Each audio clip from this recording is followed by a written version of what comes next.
So, what really separates a great manager from a kind of meh one? It's a question that honestly impacts every single one of us. In the next few minutes, we're going to dive into the blueprint for what makes management work, using some timeless principles and, you'll see, a surprisingly delicious real world example. I mean, we've all been there, right? You've seen both sides of this coin. The difference isn't just about personality, it's about the system they use. See, great managers have a clear blueprint. Bad ones kind of leave you feeling lost in a maze. So, what exactly is in that blueprint for success? Well, it all boils down to two core ideas, and the best managers, they master both. First, there's effectiveness. That's about choosing the right goal, picking the right mountain to climb. Then there's efficiency, which is about climbing that mountain with the least wasted effort. You can be super efficient at climbing the completely wrong mountain, but to win, you absolutely need both. And that right there brings us to our foundational definition. Management isn't just about being in charge, telling people what to do. It's a dynamic process. It's about combining people and all sorts of resources to hit those goals. It's about being both effective and efficient. Okay, so how do the great ones actually do it? Well, that blueprint we talked about is built on a timeless framework, 4 core functions that work together like gears in a machine. Doesn't matter if you're running a tiny startup or a global chain, these 4 functions are always in play. Let's break them down. First up is planning. This is the thinking phase. It's all about looking at the big picture, trying to anticipate the future, and setting a clear direction that actually creates real value. To put it simply, planning is about deciding where you're going before you start moving. It's really the difference between being proactive versus just reacting to whatever chaos comes your way. And check this out. Here's a fantastic example of planning in action. The CEO of In-N-Out Burger, Lindsay Snyder, she sees her main plan not as just rapid growth, but as being a guardian of the company's core values. This focus on protection instead of just pure expansion, that is a masterclass in strategic planning. All right, so once you have a plan, you've got to organize your resources to make it happen. This is the building phase, where you actually put the structure in place. This is where you assemble your whole toolkit for success. It's about putting the right people in the right seats, allocating the money, and designing a system where everything just clicks together.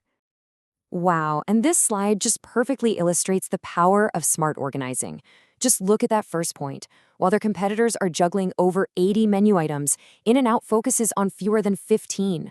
By organizing around simplicity, they get streamlined operations, way better quality control, and a jaw-dropping result, double the revenue per store of McDonald's. That's the power of efficiency right there. Okay, you can have the best plan and a perfect structure, but it means absolutely nothing without the third function, leading. This is the human element, right? This is the part that breathes life into the whole strategy. Leading is the spark. It's not about just giving orders. It's about inspiring people, communicating a clear vision, and creating an environment where your team genuinely wants to do great work. And this brings us right back to Lindsay Snyder. When she calls herself a guardian, that's not just a plan, that's leadership. She's creating a shared purpose for her entire team, a mission they can all get behind. Protect the brand's quality. That's how you mobilize an entire company. So, the final function, controlling. I know, it often gets a bad rap. The word itself sounds a little intense, but it's not about micromanaging. It's really about monitoring, learning, and adapting so you can stay on course. You should think of controlling as the GPS for your plan. It's constantly asking, hey, are we still on the right track? It's that critical feedback loop that lets you make those small corrections before you end up miles off course. And this quote just perfectly captures the essence of control at In-N-Out. Their strict principles, like never using frozen meat or microwaves, those are control mechanisms. They ensure that the plan to deliver consistent quality is actually executed every single day in every single store. So we've got the 4 functions, that's the what of management, but what about the how? I mean, what skills does a manager actually need to pull all this off? Turns out the skills you need change pretty dramatically as you climb the ladder. Let's look at this chart together. See how for a frontline manager, technical skill is really high, but as you move up to top manager, that becomes less important, and the big picture conceptual skills take over. But what's the one skill that's absolutely critical at every single level? Yep, look at that last column, interpersonal and communication skills. It is the universal key. And what's the engine that powers those essential people skills? It's this: emotional intelligence, or EQ.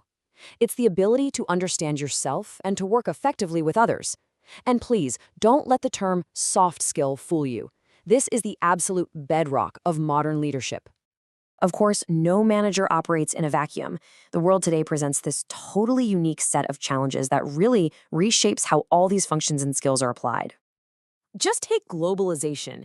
It's not some abstract concept. For Netflix, back in 2022, it was 145 million customers just outside of North America. That is mind-blowing. That means their managers have to plan, organize, lead, and control across tons of different cultures, time zones, and languages. And globalization is just one piece of the puzzle.